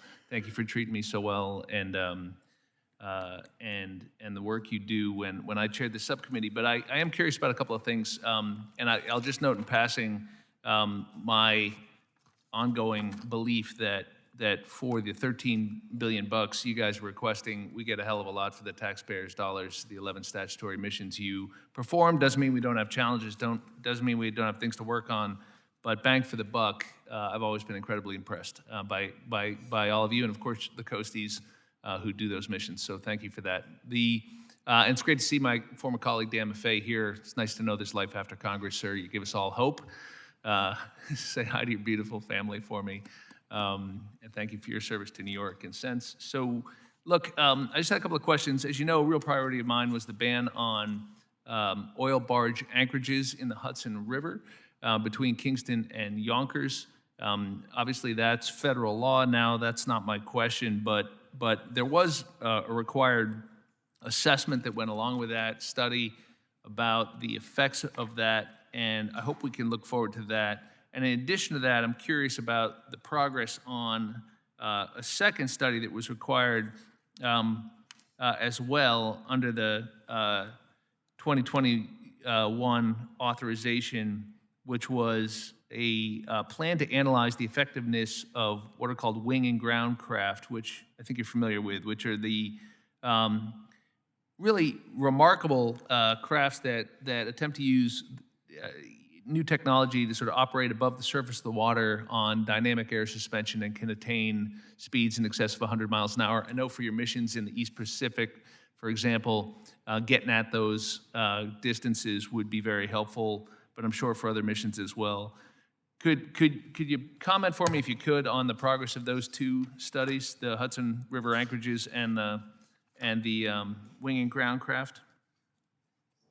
Congressman, to be frank, sir, I need to circle back with both of those. The wing over water that you talk about, I have not received a recent update. I'll tell you, the increasingly complex nature of the waterway, recreational boating up 15%. I mentioned earlier before you came in about 1,700 permitted wind towers off the eastern coast. There was a question about the ACPAR's route study. There's a lot of moving things in the waterway, so we need to, autonomous vessels are right around the corner, so we're defining sort of the criteria by which we judge, the ability for these craft to operate safely. But in terms of that type of specific crafts that are on the river, I would take those both for homework to get back to you here hopefully this week. Just to be clear, separate studies reflecting the anchorages on the river, but the craft in general. So happy to take your commitment to get back to us on the completion of those. Appreciate that. And thanks for your committee leadership and your support of the men and women of the Coast Guard, sir. Well, and thank you for your forbearance with the current leadership. We're doing what we can. And I'd like to yield my remaining time to Mr. Larson, who I believe had an additional question, but thank you all. Thanks, sir. Good to see you. Yeah, Admiral Schultz, the other question I had was, I have two, but quickly on OPC, the OPC cutters and the timing. Is the delivery still on schedule for those or not? Congressman, yes, sir, we are on schedule. Earlier this week, we awarded a contract for the construction of OPC number 4. This quarter, and I say fiscal year quarter, so that is April, May, June, we should award phase 2 for the OPC program. That'll be hulls 5 through 15, the next 11 hulls, and I think we are on track. So the 23 budget includes a large chunk of money for OPC number 5 and long lead materials. I think it's $650 million long lead materials for number 6. So that program is progressing as planned, sir. All right. And then second question to wrap up for me, the cruise industry is a pretty big deal in Washington State and other places around the country. We've been through COVID, and I think this year alone, Seattle's expecting 300 port calls, which is more than, I think, the 2019 number, the pre-COVID number. So people are coming back. Cruises are up and going. Just want to get a flavor from you about your preparation in order to serve safety at sea with the increased number of folks who are rushing back into the cruise industry. Congressman, we are absolutely ready. We've seen various levels of return to normal activities, pre-COVID activities in different parts of the country. I was in South Florida here this past Friday and talked to different lines coming back at different paces, sir. But we are ready to work in terms of any inspection type work that needs to go on, and we're ready should we have some other challenges. Each and every one of those almost 250, 300,000 people that were removed from the cruise lines was challenging, but we really worked with local CDC, local officials, different safety entities, and I'm proud of the work of men of the Coast Guard, but we stand ready, sir, for full resumption of normal operations. Appreciate that. Thank you. Yield back. Thank you, Mr. Larson. I will now recognize each member for an additional 5 minutes, a second round of questions, and I will start by recognizing myself. Mr. Maffei, I am aware there are multiple efforts underway to increase information transparency in the U.S. supply chain, Would you please talk about the importance of information transparency in improving the cost and efficiency of transportation goods? How does the FY 2023 President's budget take into account this data initiative? I'll answer the second part of the question first, which is that we are definitely proceeding with a number of efforts, not the least of which is my colleague, Commissioner Bensel's data start. In terms of the specific resources we give to it, some of it will come out of recommendations that he makes.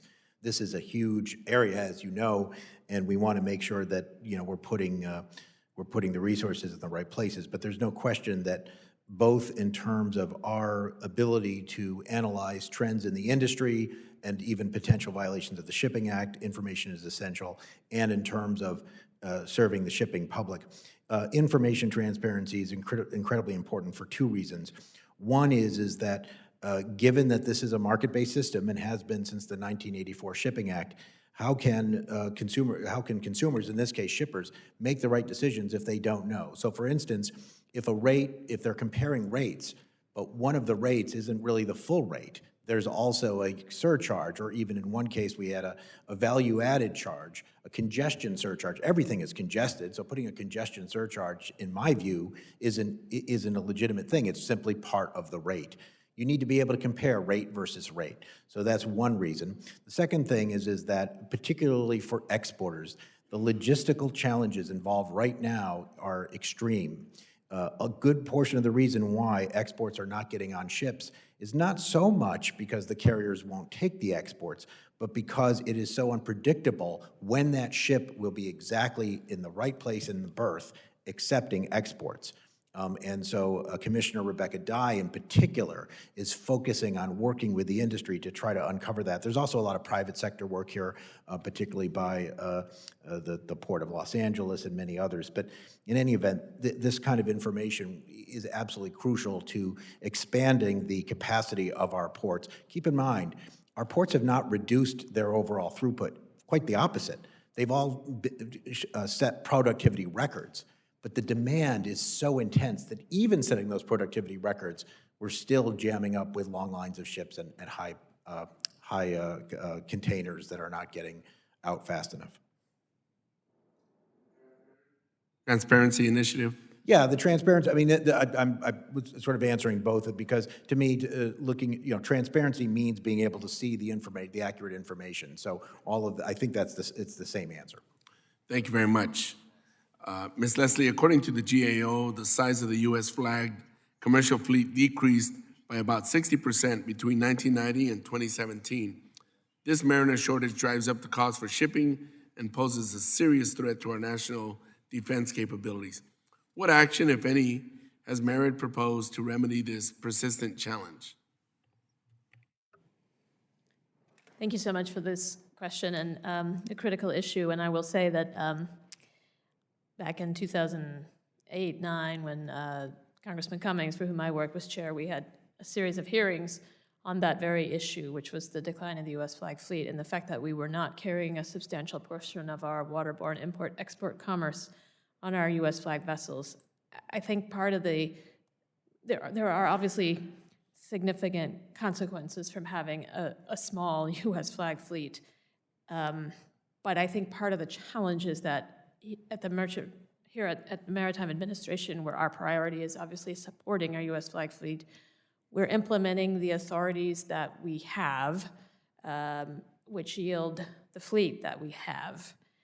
I think it's a policy question of whether there should be changes, but I do recognize again that there are significant consequences from having the small fleet. One of them, as you mentioned, is having a small mariner pool, and we do believe that there would be a shortage if we had to ever activate all of our ready reserve and keep our commercial vessels going to provide essential sea lift.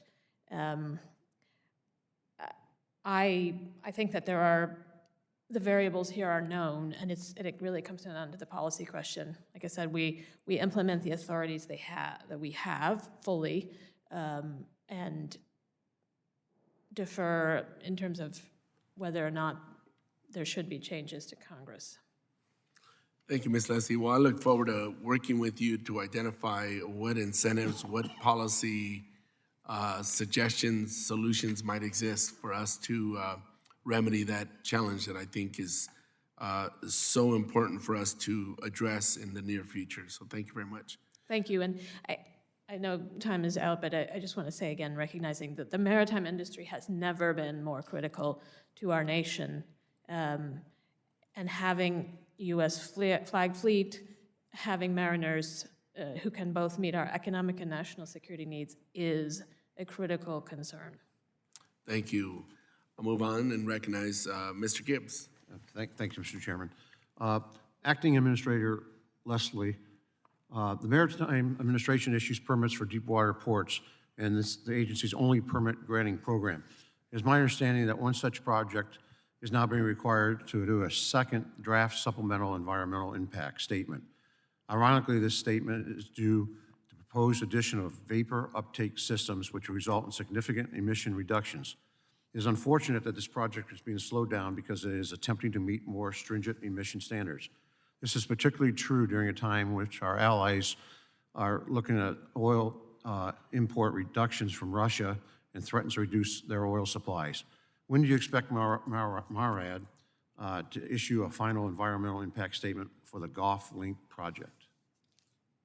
Thank you for that question. So yes, as you indicated, the project sponsors were advised in April that they would be required to do a supplemental draft environmental impact statement given the addition of a vapor recovery system. We're working with our Coast Guard partners on the details of that and developing a detailed timeline for the remainder of the application review process through the final environmental impact statement and the record of decision, which we're estimating the record of decision to be completed in early 2023, and hope to have the SDIS process well underway in midsummer.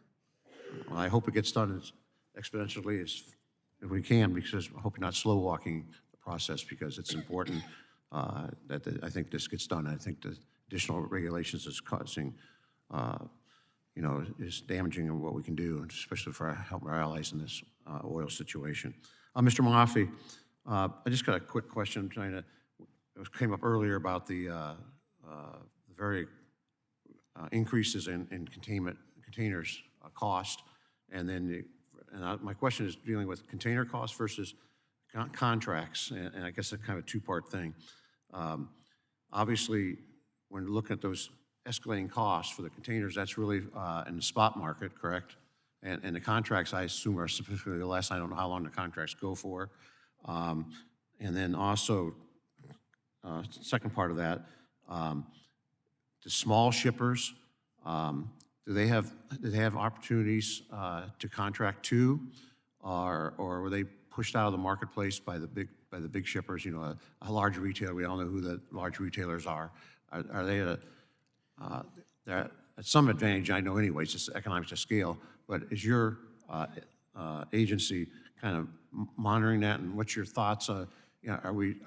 Is it just pushing it out the small shippers and making it the bigger retailer shippers are from such an advantage that we're just seeing more of that going on? Can you comment quickly? Yeah, it's an excellent question, Ranking Member Gibbs, and I think you're really onto something, because it is one of those unfortunate things that's going on that, yes, prices are going up for everybody, of course, the demand's high, but much, much less for the bigger you are, kind of the more market power you have. And when there is such scarcity, it really, flattens out and lengthens, so that a small shipper may not be able to get contracts now, even when they were before.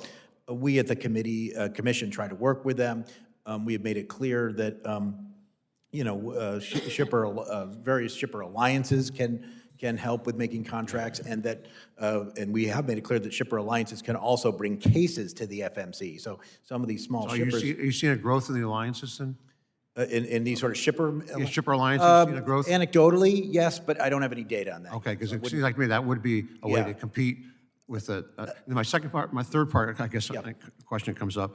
I assume that this is not, hopefully it's not an issue. The shippers that have contracts for the containers and stuff with the shipping company, the ships,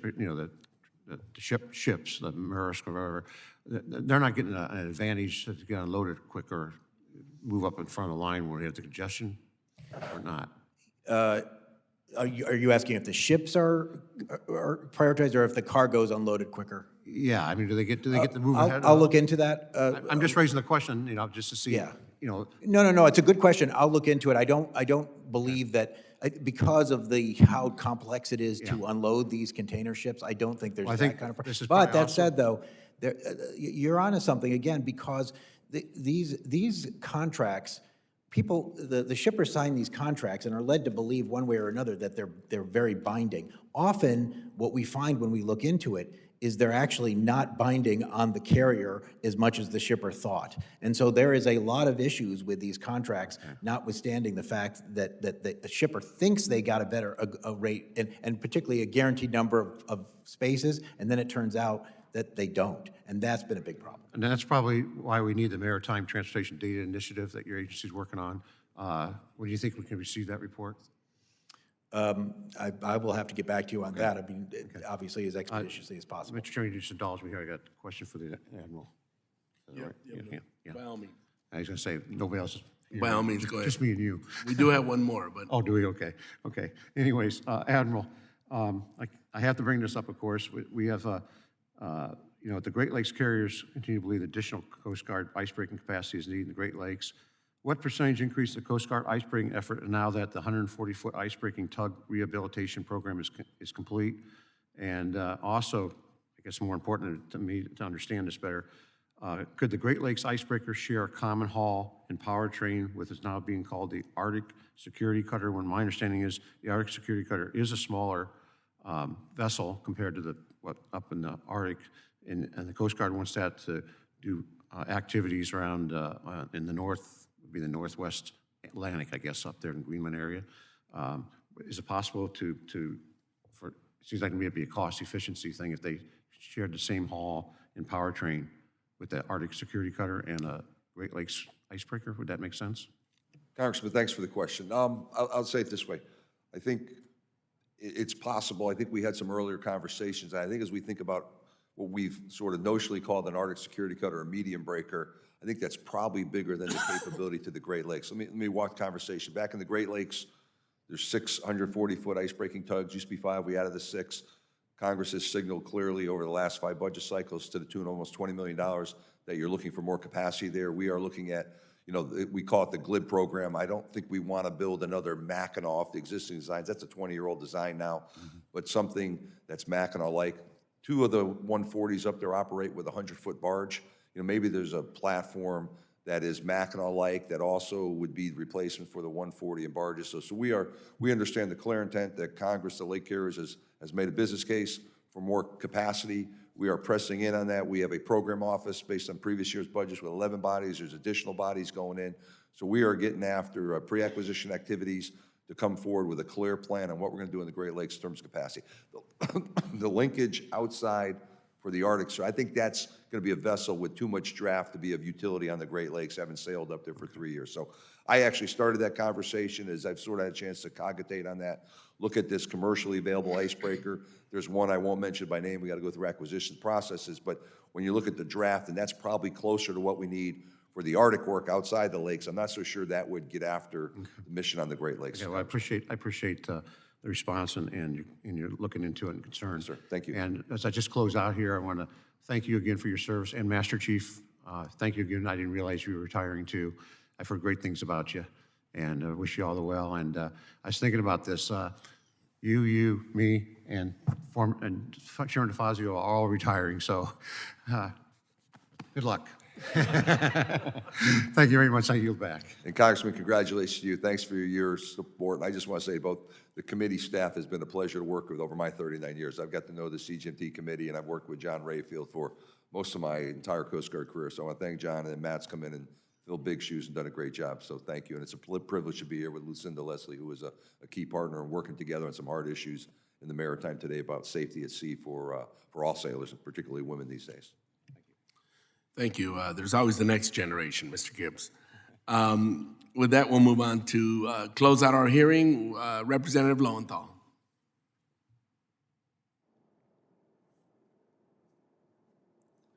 Think you're muted.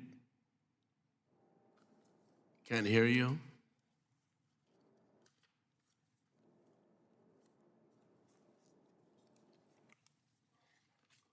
Am I unmuted now? We can hear you. Thank you, and it's nice to be clean up. And my questions, I want to follow up on questions that I was going to ask in the first round, and that's to Ms. Leslie. And my first one is more of a statement than a question. And I want to thank you for being here, and I want to lend my support to the strongest possible funding for programs like the Port Infrastructure Development Program. And I think you talked about that in your statement, and how the bipartisan infrastructure bill greatly enhance the funding for that program. But I do want to note that in the fiscal year 21, there were applications for over $1.3 billion in federal funds, while we only gave out a total of $239 million. I know that did go up will go up this year. The program is, at that point in 2021, was oversubscribed by a factor of 5.4 to 1. And there's a huge demand for these resources. They're even more important as the program expands to fund electrification and decarbonization projects. So I just want to kind of reiterate what you have said and say the importance of the Port Infrastructure Development Program. But I do want to turn briefly to the importance of funding on Merchant Marine Academy. And I thank you for your efforts, and you provided more light on the new standards to ensure that students are protected at our academy. And I'd just like to know if you can give us a little more insight on what it's like bringing the carriers into compliance with the Embark standards. And in protecting students, it was my understanding that usually a student had a C year before they graduated. Will every student have a C year before they graduate now? Are we able to provide that to them? Thank you so much for your questions.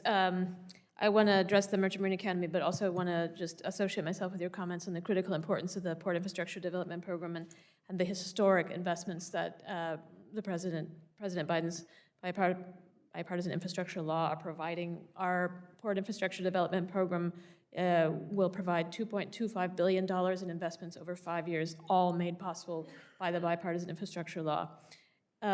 Looking at the Merchant Marine Academy, so our process for bringing carriers into the program, they complete a self-assessment and provide policies which are then reviewed by our staff, and they are then enrolled. And we're also in the process of, as I mentioned, standing up our Office of Cadet Training and Safety, which will take over responsibility for doing the assessment visits to the carriers, which is required by statute. We're also, as I mentioned, we instituted new policies and procedures at the Academy and are in the process of now reviewing Embark, reviewing the policies and procedures so that we can continue to identify opportunities for improvement and that we can remove barriers to reporting. The essential thing here is trust, and we have a lot of work to do to build that. In terms of C year, so yes, the most affected group, our class of 2022 will graduate on time. They had their C year. The class of 2023 is the most affected by this, and all of our eligible students are gathering their C days. We're tracking very closely and anticipate that everyone will have the time they need to graduate. Obviously, C year is a requirement. They need the C days so that they can sit for the licensing exam. We are tracking closely. We did come into the temporary pause with deficits because of COVID. If there are any students who do not, any midshipmen who do not gather the time they need by the time of the licensing exam, they will be able to take the exam, thank you to the Coast Guard, on time, and then accumulate the C days that they still require after the licensing exam. No one, as I said in my opening statement, will leave the Academy without the sea time that they need. I want to again thank Military Sea Lift Command, the Navy, the Coast Guard for providing billets. In any given year, the Military Sea Lift Command vessels have provided about 25% of our sea days. Without their support, we would not have been able to get our students underway, our midshipmen underway. But with their support, we are looking good in terms of having the class of 2023 accrue their sea time so that they can take their licensing exams and graduate on time. Thank you. And with that, I yield back. Thank you, Mr. Lowenthal. It seems that Mr. Gibbs, in light of his pending retirement, has a lot more questions. So we're going to let him have another crack at it. Mr. Gibbs? I just got a request to the Admiral because I want to have something to do here in this last month. But we're talking about the Western Alaska national planning criteria.